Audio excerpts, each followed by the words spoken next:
अप्पी आमची कलेक्टर या मालिकेच्या आजच्या भागात आपण पाहणार आहोत. अप्पी अस्वस्थपणे बाहेर फेऱ्या घालत असते. तितक्यात दिप्या आणि मोना त्या ठिकाणी येतात. दिप्या अप्पीला काय झालं ते विचारतो, पण ती त्याला काही सांगत नाही. मात्र दिप्याला असं वाटत असतं की अमोल अजूनपर्यंत घरी आलेला नाही आहे, म्हणून अप्पीला काळजी वाटत असेल. तर मोनासुद्धा तिला सांगते की माझं मागाशीच बापूंसोबत बोलणं झालं आहे, ते कधीच पुण्याला येण्यासाठी निघाले आहेत, तुम्ही काळजी करू नका. आणि मग तितक्यात बापूंची राणी त्या ठिकाणी येते आणि अमोलला बघून सगळ्यांनाच खूप आनंद होतो. अमोलला आज गाव खूपच आवडलेलं असतं आणि मग त्याने आज गावात काय काय मजा मस्ती केली हे सगळं तो दिप्याला आणि अप्पीला सांगत असतो. त्यामुळे अप्पीसुद्धा खुश होते. मात्र तिचं लक्ष सतत तिच्या मोबाईलकडे असतं आणि तितक्यात तिला अर्जुनचा कॉल येतो. ती बापूंना सांगते की तुम्ही फ्रेश होऊन घ्या, मला एक महत्त्वाचा कॉल आला आहे. त्यामुळे मग ते सगळेजण घरात जातात. तर अप्पी कॉल रिसीव करते.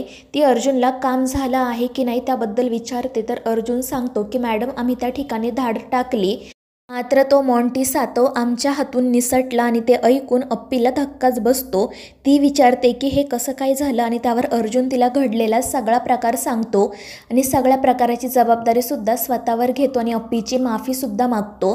त्यामुळे अपर्णा म्हणते की काही हरकत नाही, आपण त्याला लवकरात लवकर पकडू आणि मग ती फोन ठेवून देते. त्यानंतर अमोल अप्पीजवळ येत तिला विचारतो की मग आपण पुन्हा आसगावला कधी जायचं, पण त्यावर काय उत्तर द्यावं हे अप्पीला कळत नाही. आणि मग तितक्यात दिप्या त्या ठिकाणी येतो आणि अमोलला घेऊन जातो. त्यानंतर त्या मॉन्टी सातवचे जे काही साथीदार असतात त्यांना अर्जुनने पकडलेलं असतं. चिंचोके त्यांना जेलमध्ये टाकतात आणि त्याचवेळी आर्यासुद्धा पोलीस स्टेशनमध्ये येते. ती अर्जुनला काय झालं ते विचारते. अर्जुन तिला घडलेला प्रकार सांगतो आणि म्हणतो की तो मॉन्टी सातव माझ्या हातून निसटला, हे कसं काय झालं तेच मला कळत नाही आहे. आणि त्यावर आर्या म्हणते की अर्जुन काही हरकत नाही, तू आता या गोष्टीचा जास्त विचार करू नको, मी तुझ्यासाठी डबा आणला आहे, मी स्वतः मेथीची भाजी बनवली आहे, तू जेवण करून घे. त्यावर अर्जुन तिला शांतपणे सांगतो की माझी आत्ता इच्छा नाही आहे, मी नंतर जेवण करतो. पण आर्या त्याला विचारते की अर्जुन खरं खरं सांग काय झालं, अपर्णा मॅडम तुला काही बोलल्या का. आणि त्यावर अर्जुन सांगतो की त्या मला काही बोलल्या नाही. पण तरीही आर्या काही ऐकून घेत नाही. ती सतत अर्जुनला म्हणत असते की तू एकदा मेथीची भाजी खाऊन बघ, मी बनवली आहे. त्यावर अर्जुन तिला समजवण्याचा प्रयत्न करतो की माझी आत्ता इच्छा नाही आहे, माझ्या हातून तो मॉन्टी सातव निसटलाय.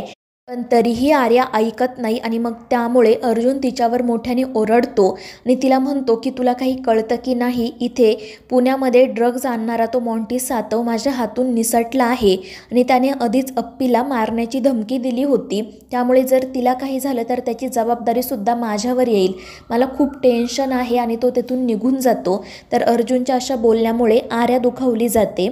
तर दुसरीकडे तो मॉन्टी सातव त्याच्या साथीदारांकडे नेमकं काय झालं याची चौकशी करत असतो आणि तेव्हा त्याला समजतं की आपल्या 4 साथीदारांना पकडलं आहे आणि त्याचसोबत इन्स्पेक्टर अर्जुनने आपले अड्डेसुद्धा सील केले आहेत. त्यामुळे तो खूपच चिडतो.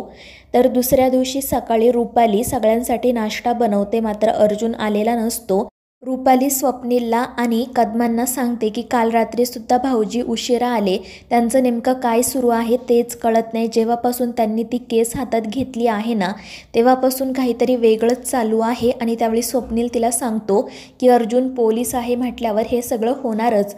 मात्र रुपाली म्हणत असते की आर्यासुद्धा आज घरी आली नाही, तिने माझा फोनसुद्धा रिसीव केला नाही, त्या दोघांमध्ये नक्कीच पुन्हा वाद झाले असतील. आणि ते ऐकून कदम आणि स्वप्नील काळजीत पडतात. तितक्यात अर्जुन त्या ठिकाणी येतो. तर स्वप्नील लगेच आर्याचा विषय काढतो आणि म्हणतो की आता जोपर्यंत तू आणि अपर्णा एका केसवर काम करत आहात ना तोपर्यंत आर्यामध्ये आणि तुझ्यामध्ये वाद होतच राहणार.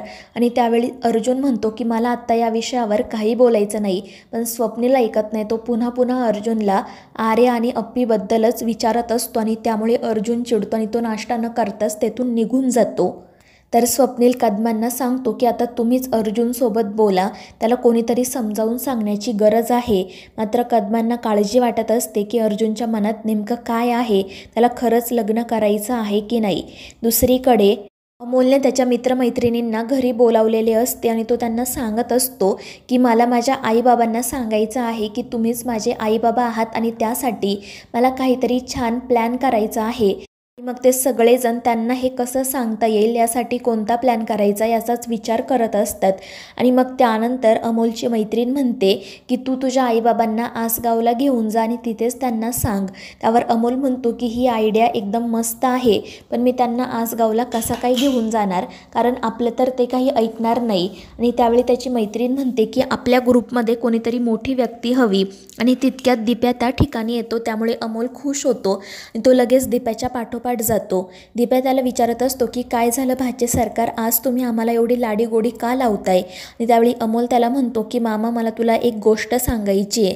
त्यावर दिप्या विचारतो काय.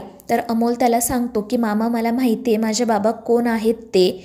आमचे समर कॅम्पचे जे मास्टर होते तेच माझे बाबा आहेत हे कळलंय मला. आणि ते ऐकून दिप्याला धक्काच बसतो. तो विचारतो की हे तुला कसं कळलं. आणि मग त्यानंतर अमोल अर्जुनच्या एंगेजमेंटच्या दिवशी घडलेला सगळा प्रकार सांगतो आणि दिप्याला म्हणतो की तेच माझे बाबा आहेत. ही गोष्ट मी कोणालाही सांगितली नाही, आज फक्त तुला सांगितली आहे, कारण मला माझ्या माला आणि बाबांना एकत्र आणायचं आहे आणि त्यात मला तुझी मदत हवी आहे. आणि त्यावर दिप्या आनंदाने म्हणतो की तू काही काळजी करू नको, हा मामा कायम तुझ्यासोबत असेल. आता जग इकडचं तिकडं करू, मात्र तुझ्या माला आणि बाबांना एकत्र आणूच. त्यामुळे अमोलसुद्धा खूप खुश होतो. आणि मग त्यानंतर ते एक छान प्लॅन बनवतात. दुसरीकडे अर्जुन आर्याला घेऊन अपर्णाच्या ऑफिसमध्ये आलेला असतो. आर्या सतत त्याला विचारत असते की आपण इथे का आलोय. त्यावर अर्जुन तिला सांगतो की माझं महत्त्वाचं काम आहे, तू प्लीज थोडा वेळ बस, तुला कळेल. पण तिचे सतत काही ना काही प्रश्न विचारणं सुरूच असतं. त्यामुळे अर्जुन तिच्यावर चिडतो आणि मगच ती गप्प बसते. त्यानंतर मग अपर्णा त्या ठिकाणी येते.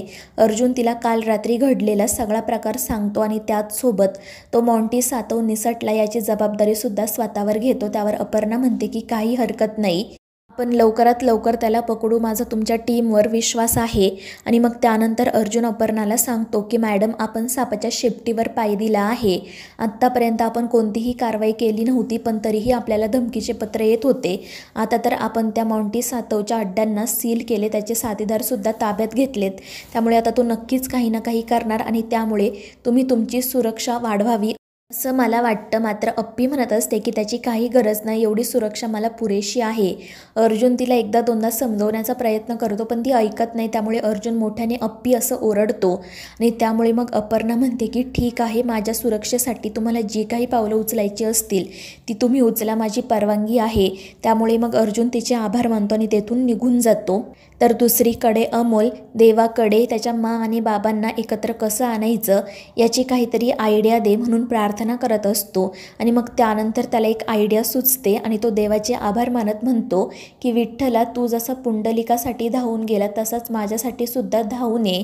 जशी पुंडलिकाने त्याच्या माबाबांची सेवा केली तशीच मी सुद्धा माझ्या माबाबांची आयुष्यभर सेवा करेल.